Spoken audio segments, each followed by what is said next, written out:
Questionable Botanist, and this is the video blog where we take a look at some of the questions that have come into my office during the day.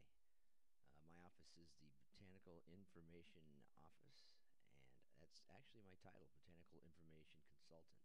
A nice, huge $5 county word that basically means I answer your plant questions using what experience I have and the resources here at the Arboretum.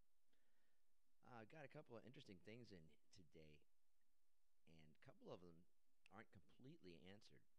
And I like this. I really like it when I get new stuff that I haven't seen before. That's what makes this job just worth $1,000,000. I got to tell you, I get to see stuff that when I was in business and in the nursery business, when I was in school, I didn't get to see in any of those places. And here's one of them. Now, this may not seem exciting to you, but it's kind of exciting to me. Right here, this is a small insect. That insect you're looking at is probably about a 16th to a 32nd of an inch long. It's a little out of focus, but you can see the pattern on its shell there. This is a stink bug. And I can tell you I know it's a stink bug because they were putting up a little bit of a stink here. I had live ones here. I had to put this one out of its misery and mount it so I could take a picture of it. I had live ones here, and you'd touch them, and you'd smell a very interesting smell. It wasn't, I wouldn't call it unpleasant, but it wasn't pleasant either. It was definitely a stink. So these are probably stink bugs. They're probably green stink bugs. This was found on tomato, which green stink bug is also found on. And the interesting thing about stink bugs is that although the adult bugs may look alike, the younger, these are called nymphs, can look completely different than the adult and different from each other. Take a look at that. It's beautiful pattern on there. First I thought it was a bagrata bug, but it's too small to be a bagrata bug. These are immature, actually. Now, these were found on tomatoes, and I was asked what to do about these bugs on tomatoes. They're pretty tough to control unless you know a couple of tricks. And the number one trick is because this particular stage of the insect cannot fly and is not very fast, although it does move around faster than aphids. What you can do is shake the tomato plant to where all of these fall onto the ground, take your insecticidal soap, and spritz them right there when they're on the ground. There's another thing that you can use mostly to prevent these from further damaging the plant, and that's kaolin clay. It's a white aluminum-based clay. It's the stuff they make aluminum from, kaolin. It's also what they make kaopectate out of.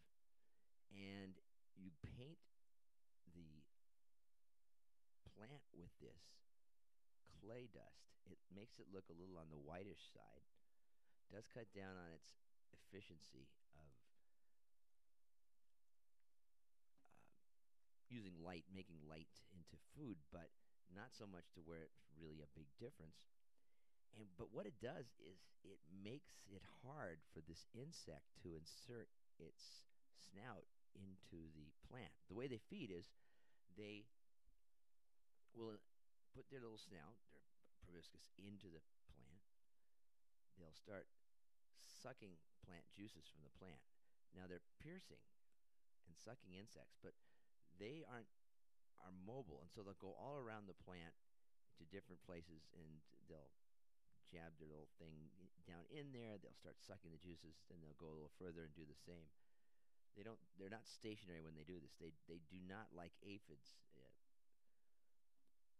put their proboscis into where the phloem is, so they have a constant supply. They're kind of just jamming it down there and feeding what they can feed on. A little bit more inefficient than aphids. So that makes them a little easier to take care of as far as preventing them with this kaolin, which makes it very hard for them to do this feeding. Other than that, they're kind of tough to get rid of with conventional chemicals. One of the reasons is that they don't ingest a lot of plant material when they feed, and so if you put something on the plant, it's not going to affect them. You have to basically directly contact them with the insecticide to kill them. So right now is a good time for this guy to get on these things and get rid of them. Another problem that came in, and I still am not sure exactly what this is as far as the problem. I know what the tree is. The tree is a Pittosporum undulatum, or Victorian box. Now you can see this Victorian box has what looks like gum all over it.